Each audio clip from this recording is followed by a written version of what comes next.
Sahabat syiar Aceh Lun, pada hari ini kami segenap anggota PPS, Sekretariat, PPG dan juga Pantarlis akan terjun ke lapangan untuk mendata masyarakat secara langsung mengenai data pemilih Kampung Grogok, Kecamatan Gandapura, Kabupaten Biren, melaksanakan pemutakhiran data penduduk Kampung Grogok, Kecamatan Gandapura, Kabupaten Biren.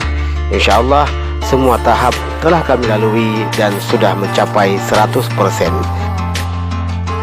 InsyaAllah pemilu tahun 2024 Indonesia sukses merayakannya. Salam sukses selalu, syiar Aceh Lun. Ada lagi boleh kan hari-hari jadi. Ya, nak dapat tali lah. Kau pada ganteng dulu.